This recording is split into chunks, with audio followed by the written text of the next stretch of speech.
नमस्कार, स्वागत है आपका। मैं हूं आपके साथ अनंत त्यागी और आप देखना शुरू कर चुके हैं हमारी ये खास पेशकश, क्योंकि पड़ोसी देश पाकिस्तान के हालात बद से बदतर होते जा रहे हैं। महंगाई से लेकर के आतंकवाद और सियासी उठापटक पाकिस्तान में लगातार जारी।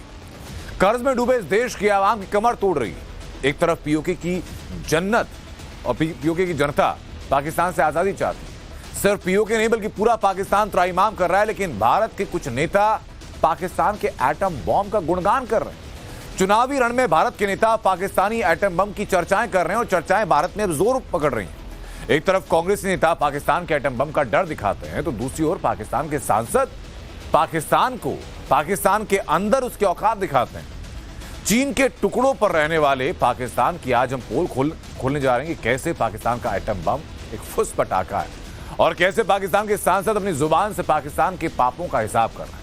ये सब कुछ डिटेल में आपको बताएंगे एक एक करके, लेकिन शुरुआत बड़ी खबर के साथ, जहां पाकिस्तानी सांसद ने पाकिस्तान को आईना दिखाया।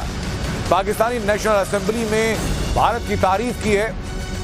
आपको बताऊं कि पाकिस्तानी सांसद ने भारत की तारीफ की और कहा कि भारत चांद पर चला गया, हम गटर में गिर रहे हैं और गटर में गिरकर हम लोग मर रहे हैं। ये पाकिस्तान के सांसद कह रहे हैं। वो कह रहे हैं सैयद मुस्तफा की पाकिस्तानी लोग खाने को तरस रहे हैं, जबकि भारत कामयाबी की सीढ़ियां लगातार चढ़ता जा रहा है। ये पाकिस्तान के संसद के अंदर की बातें ऐसे हालात में, जबकि भारत के अंदर भारत के नेता पाकिस्तान गुणगान करते हैं, तो पाकिस्तान के नेता पाकिस्तान को आईना दिखाते हैं, औकात दिखाते हैं कि भारत लगातार ऊपर जा रहा है और हम नीचे गर्त में। ये राजफाश करने वाले सांसद का नाम है सैयद मुस्तफा कमाल।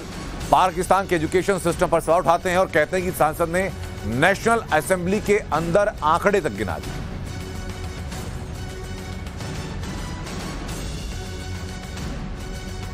इंडिया में इन्वेस्टमेंट्स की भरमार है।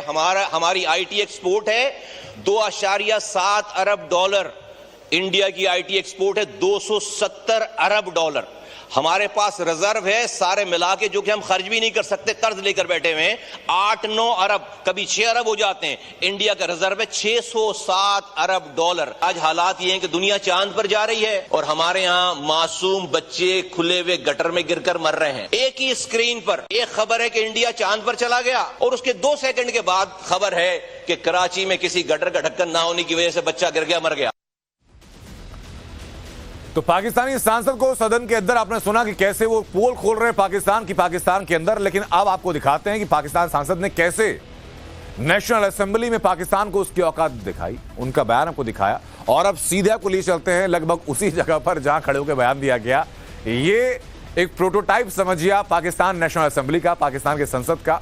आपको फिर एक तरफ पाकिस्तानी पीएम शहबाज शरीफ आपको स्क्रीन पर दिखाई पड़ रहे हैं, तो दूसरी तरफ आपको वहीं पर मौजूदा पाकिस्तानी सांसद मौजूद है। और इन्हीं सांसद ने शहबाज शरीफ के सामने अपने भाषण से पाकिस्तान की पूरी फजीहत की, पाकिस्तान की पोल खोल दी और उनको बता दिया कि पाकिस्तान की असलियत क्या है। नेशनल असेंबली में पाकिस्तानी सांसद सैयद मुस्तफा कमाल कहते हैं, ये आप शक्ल देखिए, शक्ल पहचानिए आप, कि पाकिस्तान भले ही साथ में आजाद हुआ हो भारत के, लेकिन दोनों देशों में जमीन आसमान का अंतर है। एक तरफ भारत है जो चांद पर पहुंच गया, तो दूसरी तरफ पाकिस्तान को देखिए जो यहां कराची में एक मासूम गटर में गिर करके मर जा रहे हैं। पाकिस्तान किस तरह आर्थिक तंगी से जूझ रहा है, तो खुलासा नेशनल असेंबली के अंदर किया गया। सैयद साहब ने बताया कि पाक आवाम खाने को तरस रही है। नेशनल असेंबली में पाकिस्तानी सांसद कहते हैं कि एक तरफ पाकिस्तान आर्थिक तौर पर उभर नहीं पा रहा, तो दूसरी तरफ भारत है जो बूम कर रहा है, लगातार बढ़ता जा रहा है, आगे तरक्की कर रहा है। दुनिया की टॉप कंपनी के सीईओ भारतीय हैं, भारत में इन्वेस्टमेंट की भरमार है। और पाकिस्तान का हाल ही कि यहां करोड़ों बच्चे स्कूल तक नहीं जा पा रहे हैं, शिक्षा अधर में लटकी हुई है, बच्चे पढ़ नहीं पा रहे। पाकिस्तानी सांसद ने पाकिस्तान की असेंबली के अंदर कहा कि अगर आज पाकिस्तानी नेता सिर्फ इस बात पर ध्यान दें तो उन सबको सुकून से नींद नहीं आनी चाहिए।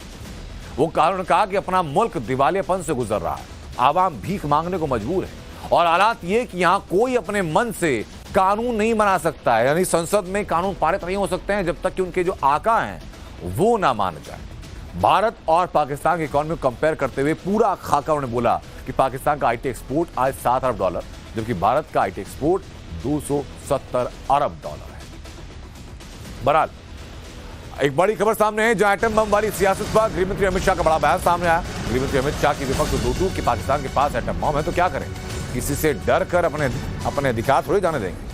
इंडिया अलायंस की कि नेता की सोच कैसी है, ये सवाल पूछ रहे हैं भारतीय गृह मंत्री अमित शाह।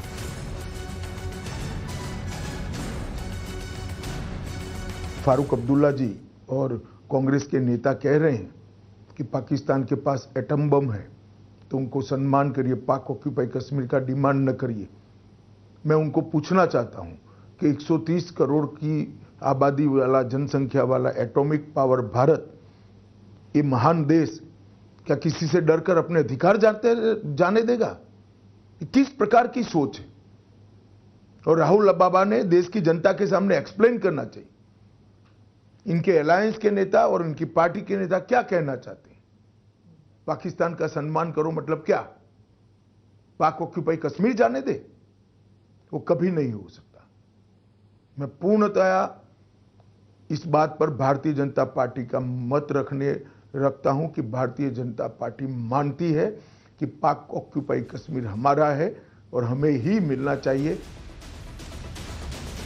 लेकिन जब से चुनाव में एटम बॉम्ब की एंट्री हुई, सबके मन में सवाल है कि किसके पास कितने एटम बॉम्ब है। तो उसका पूरा खाका आज आपको इस सेट से मैं दिखाने वाला हूं। हिंदुस्तान का परमाणु हथियार कैसे फटियाल पाकिस्तान से ज्यादा पावरफुल है, किसी की परमाणु बम की ताकत का अंदाजा कैसे लगाया जा सकता है, ये पूरा चैप्टर आपके सामने होगा। हम ये आप समझिए कि न्यूक्लियर चैम्बर में खड़े हुए हैं और न्यूक्लियर चैम्बर से आपको दोनों देशों की परमाणु ताकत का पूरा हाल दिखाने जा रहे हैं। आप ये जानेंगे कि भारत से ज्यादा एटम बॉम्ब पाकिस्तान के पास है। बात सही है, भारत के पास 164 एटम बॉम्ब हैं तो पाकिस्तान के पास 170 एटम बॉम्ब। भले ही पाकिस्तान के पास बम ज्यादा हो, लेकिन हिंदुस्तान के पास मारक क्षमता वाले एटम बॉम्ब ज्यादा है। वहीं फटियाल पाकिस्तान छोटे परमाणु हथियार अपने पास रखे हुए हैं।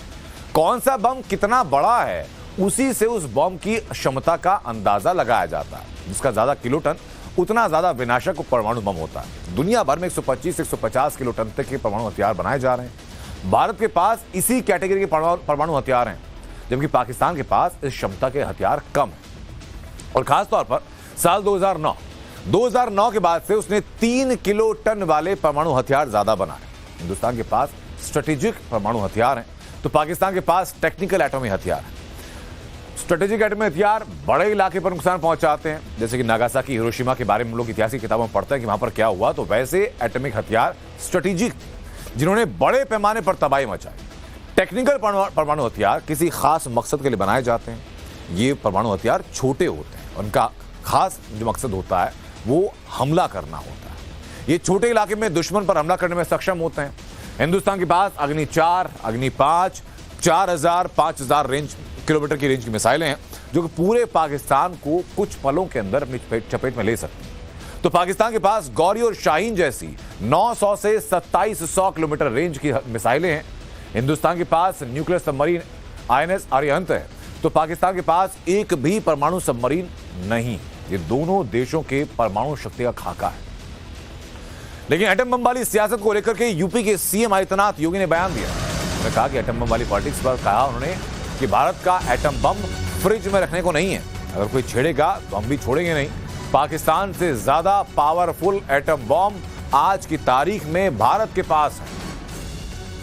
मणिशंकर अय्यर का बयान सामने आया, तो मणिशंकर अय्यर के बयान के साथ ही यह आरोप लगाया गया कि पाकिस्तान की ज्यादा चिंता है इंडिया अलायंस के नेताओं को, कांग्रेस के नेताओं को। और इसी को लेकर के न सिर्फ देश के गृह मंत्री ने, देश के रक्षा मंत्री ने, बल्कि उत्तर प्रदेश के मुख्यमंत्री ने भी मुंह तोड़ जवाब दिया।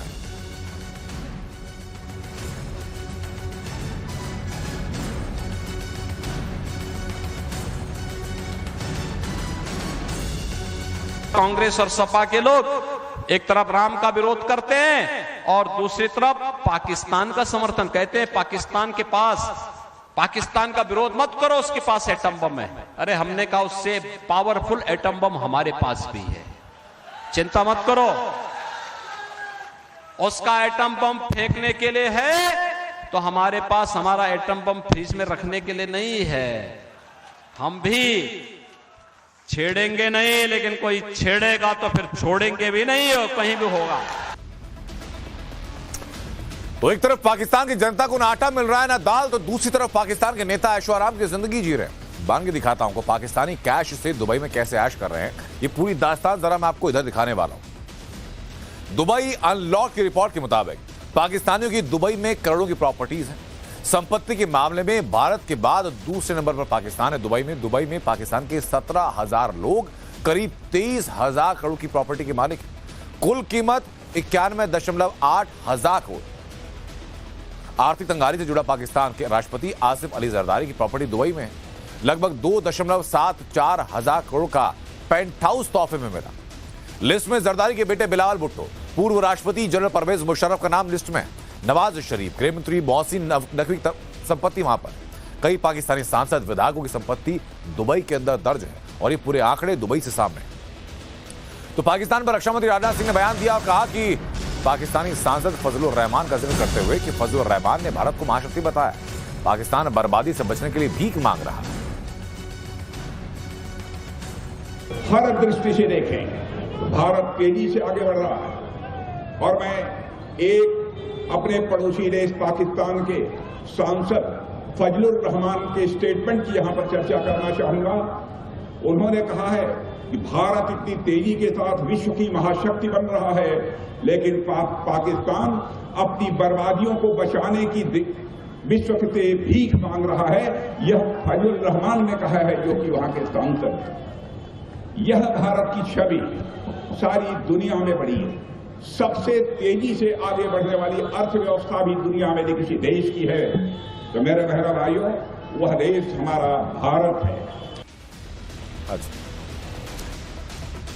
और अब आपको हम इंडिया और पाकिस्तान की अर्थव्यवस्था का अंतर बताते हैं। भारत की अर्थव्यवस्था 3.9 ट्रिलियन डॉलर की, तो पाकिस्तान की महज 377 बिलियन डॉलर की। अप्रैल 2024 के आंकड़ों की बात की जाए तो अप्रैल 2024 में पाकिस्तान में महंगाई दर 17% थी पाकिस्तान में, तो भारत में वही महंगाई दर लगभग 5% ही है। ये दोनों मुल्कों के बीच का अंतर है।